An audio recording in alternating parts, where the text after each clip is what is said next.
वहीं मुरादाबाद सीट पर समाजवादी पार्टी में कलह बढ़ती जा रही है। पर्चा भरने के बाद रुचि वीरा का बयान सामने आया है।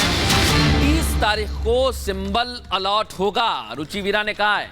और एसटी हसन के बारे में कह रही हैं कि वो मेरे बड़े भाई हैं और यहां पर दोनों के बीच में असमंजस की स्थिति बन गई है, क्योंकि समाजवादी पार्टी से एसटी हसन ने कल पर्चा भरा। रुचि वीरा पहले रोकी गई, फिर बाद में वो भी मैदान में आ गई। दोनों तस्वीरें आपको दिखा रहे हैं। एसटी हसन ने कल ही नामांकन दाखिल किया, आज रुचि वीरा भी पहुंच चुके हैं। यानी समाजवादी पार्टी में पहले इतिहास रहा है प्रत्याशी बदलने का, लेकिन इस बार प्रत्याशी तैयार नहीं है। उनका कहना है कि इस रेस में हम भी आगे हैं। तो क्या कहना चाहेंगी, 2 नॉमिनेशन हो चुके हैं इस सिंबल पे? देखिए, ये सब नियम की बातें हैं। आप बात करिएगा, रिटर्निंग ऑफिसर से बात करिए, पार्टी के मुख्य जो लोग हैं उनसे बात करिए। मैंने समाजवादी पार्टी गठबंधन से नॉमिनेशन कराया। क्या मुद्दे रहने वाले हैं मैम इस बार चुनाव में? आप चुनाव लड़ने वाले हैं? देखिए, इस बार की बात नहीं है। मेरा सबसे पहले मुद्दा तो ये है कि भाईचारा रहना चाहिए, संविधान बचना चाहिए, लोकतंत्र डेमोक्रेसी की लाज रहनी चाहिए, सब लोग आपस में विकास हो, तरक्की हो, ये होना चाहिए। क्या कहना चाहेंगी राष्ट्रीय अध्यक्ष जी के लिए? आज धन्यवाद कहना चाहूँगी, शुक्रिया कहना चाहूँगी। बिल्कुल।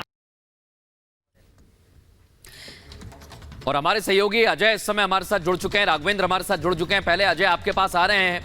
यह असमंजस की स्थिति बढ़ती ही जा रही है। अब दोनों प्रत्याशी एक के बाद एक बयानबाजी भी कर रहे हैं। अब आगे क्या कहते हैं समीकरण, जरा समझाइए दर्शकों। देखिए, समीकरण और 2 प्रत्याशी केवल मुरादाबाद ही नहीं, रामपुर, ये आपस में गुत्थम गुत्थी है पूरी। मुरादाबाद से एसटी हसन को सपा रामपुर से लड़ाना चाह रही थी, एसटी हसन ने साफ साफ मना कर दिया। अब जो रुचि है वो कह रही है कि एसटी हसन मेरे बड़े भाई हैं, जबकि कल नामांकन करने के बाद एसटी हसन ने कहा था कि मैं दुनिया की सभी औरतों को अपनी बहन, अपनी माता मानता हूं। तो एक तरफ एसटी हसन ने व्यंग किया था, उस व्यंग के जवाब में ये भाई कह रही है। महत्वपूर्ण क्या है, समाजवादी पार्टी के आधिकारिक प्रत्याशी एसटी हसन है। कल शाम तक रुचि वोरा के नाम पर चर्चा हो रही थी, उनको देने की बात भी की जा रही थी, लेकिन जब एसटी हसन पीछे नहीं हटे, रामपुर जाकर लड़ने की बात नहीं स्वीकारी, तो अब बिल्कुल स्पष्ट है कि एसटी हसन जो पहले ही जीते हुए प्रत्याशी है, पिछले चुनाव में जीत हासिल की थी, इस बार फिर से प्रत्याशी रहेंगे। और इस बारे में बात करने के लिए जो स्थिति बनी हुई है, जो कलह दिख रही है, बात करने के लिए बीजेपी के प्रवक्ता राकेश त्रिपाठी हमारे संग मौजूद है। रामपुर और मुरादाबाद, ये तो सपा का मजबूत गढ़ माना जा रहा था, ये क्या आप लोग कैसे इसमें फीडबैक दे रहे हैं जो चल रहा है? देखिए, अखिलेश यादव ने समाजवादी पार्टी पर अपनी पकड़ खो दी है।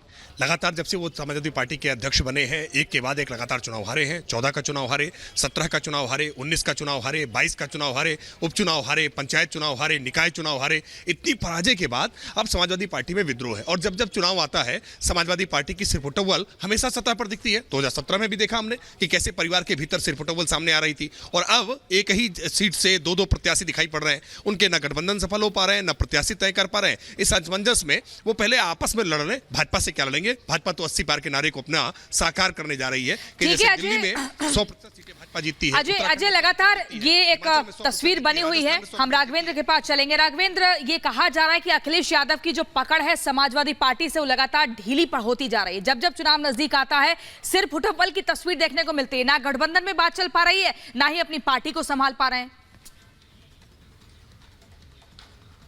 देखिए, समाजवादी पार्टी की जो कला है वो खुल करके सामने आ चुकी है। चाहे वो मुरादाबाद की बात करें, रामपुर की बात करें, इस समय 4 उम्मीदवारों ने पर्चा दाखिल कर दिया है 2 लोकसभा सीटों के लिए, और चारों दावा कर रहे हैं कि समाजवादी पार्टी ने मुझे सिंबल दिया है। अब यह बाद में पता चलेगा कि कौन किसका पर्चा कैंसिल होता है, कौन नॉमिनेशन अपना वापस लेता है। लेकिन इस समय जो मैसेज जा रहा है वो कहीं ना कहीं समाजवादी पार्टी को दुख देने वाला है। अखिलेश यादव अपनी जो कला है उसको शांत करने में नाकाम रहे हैं। कहीं ना कहीं 4 लोग जो हैं उनके पर्चा भर दिए हैं। आजम खान इतनी ताकत जरूर रखते हैं कि अगर वो अपने उम्मीदवार को जीता न पाए तो हराने का काम जरूर कर सकते हैं। अगर आजम खान की बात नहीं मानी गई, अगर अखिलेश यादव अड़े रहते हैं, तो कहीं ना कहीं समाजवादी पार्टी के कैंडिडेट को आने वाले समय में नुकसान झेलना पड़ सकता है। तो जो ये स्थिति है, कहीं ना कहीं वो बहुत दुखदाई होने वाली है अखिलेश यादव के सामने। अखिलेश यादव यहां पर अपने नेतृत्व को एक अच्छा मैसेज दे नहीं पा रहे हैं, और कहीं ना कहीं इसी का कारण है कि कार्यकर्ताओं का जो मनोबल है वह पार्टी के लाइन के खिलाफ बढ़ करके गया है।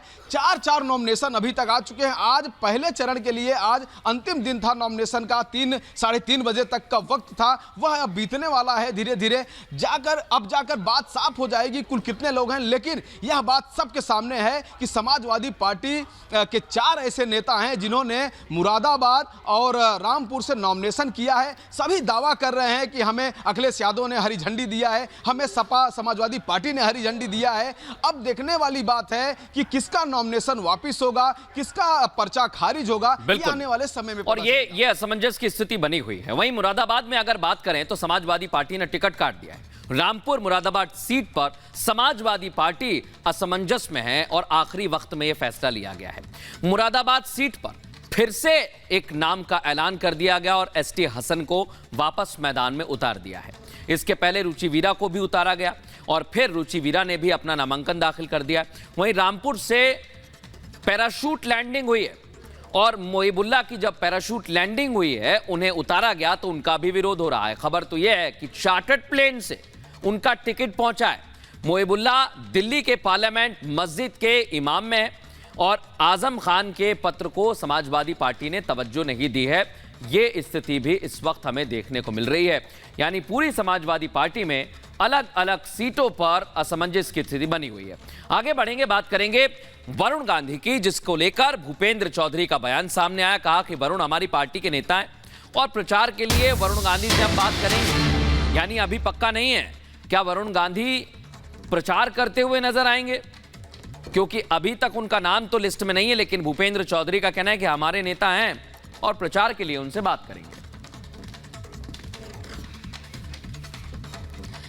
तो ये बड़ी खबर आपको बता रहे हैं, प्रचार के लिए वरुण से बात करेंगे। वरुण पर भूपेंद्र चौधरी का ये बड़ा बयान सामने आया है और ऐसे में वरुण गांधी का रुख किस तरफ होगा ये देखना होगा, लेकिन चर्चा लगातार हो रही है। भारतीय जनता पार्टी के घोषित प्रत्याशी पीलीभीत लोकसभा से जतिन प्रसाद जी के नामांकन के उपरांत एक बड़ी जनसभा में पूरे क्षेत्र के सब लोग उपस्थित हुए हैं। भारतीय जनता पार्टी मोदी जी के नेतृत्व में जो हमारा एजेंडा है विकास का, और हमारी सरकार ने जो जो काम किए उन कामों को लेकर अपना पूरा लेखा जोखा लेकर अपना रिपोर्ट कार्ड लेकर जनता के बीच में। सर, वरुण गांधी कहाँ पर हैं? वरुण गांधी भारतीय जनता पार्टी के नेता हैं, हमारे साथ रहे। क्या चुनाव प्रचार में आएंगे वरुण गांधी? अभी एक बार बात कर लेंगे उनसे। उनका उपयोग है सब जगह और उनका उपयोग पार्टी ठीक से करेगी। और इसी खबर पर पीलीभीत से हमारी सहयोगी मीनाक्षी हमारे साथ जुड़ गई है। मीनाक्षी, जब पीलीभीत का जिक्र किया जाता है और 1996 को याद किया जाता है, तब से ही या तो मेनका गांधी या फिर वरुण गांधी के पास ये सीट रही है। लेकिन बीजेपी ने इस बार कुछ और एक्सपेरिमेंट किया है और जतिन प्रसाद को टिकट दे दी है। वहीं बीजेपी कह रही है कि वरुण गांधी हमारे ही नेता हैं। क्या कुछ वहां पर लोगों का कहना है? बिल्कुल, देखिए प्रियंका, 2004 से ही बीजेपी का गढ़ है पीलीभीत, और पीलीभीत को लेकर के अभी भूपेंद्र यादव से यहाँ पर जो सवाल पूछा गया था वो ये सवाल पूछा गया था कि क्या आप मना पाए हैं नेता को, क्योंकि उनके जो सचिव है, जो सेक्रेटरी है वरुण गांधी के, वो पहले ही यहाँ से नामांकन का फॉर्म खरीद के लेकर के जा चुके हैं। डीएम ऑफिस के बाहर ही मेरी मौजूदगी है और ऐसे में इंतजार इस बात का हो रहा है कि क्या वो नामांकन करने के लिए आएंगे, क्योंकि कहीं ना कहीं दबी कुचली आवाज में अभी भी ये चीज सुनने को मिल रही है कि वरुण गांधी नामांकन कर सकते हैं। हालांकि ये अफवाह भी हो सकती है, क्योंकि उनकी तरफ से ये भी क्लैरिटी आई थी कि वो ऐसा कुछ नहीं करने वाले हैं। भूपेंद्र जो प्रदेश अध्यक्ष, उनसे ये पूछा गया था कि क्या नेता मान गए हैं, क्योंकि जतिन प्रसाद का जब से नाम अनाउंस हुआ है उनके नाम पर कई बार पार्टी कार्यकर्ताओं से मुलाकात हो गई है, लेकिन वरुण गांधी उस पूरे सिनेरियो में कहीं बिल्कुल। और जतिन प्रसाद एक बड़ा नाम कांग्रेस पार्टी में रहे, लेकिन अब भारतीय जनता पार्टी के साथ हैं और उन्होंने अपने आप को साबित भी किया, इसलिए टिकट पाया है। वहीं इधर पूरे चुनाव में बीजेपी जीत का दावा कर रही है, रणनीति बनाई जा रही है, लेकिन विपक्ष की रणनीति क्या है वो अभी तक समझ नहीं आ रही है। जहां भी अलग अलग वजह से मुद्दे मिलते हैं उस मुद्दे को भुनाने में विपक्ष पीछे रहा है। पीलीभीत में भी विपक्ष को एक मुद्दा मिला, लेकिन विपक्ष ने वरुण गांधी को न्योता दे दिया कांग्रेस पार्टी में आने का। इसके बाद आखिर हुआ क्या, वो इस रिपोर्ट में दिखाते हैं।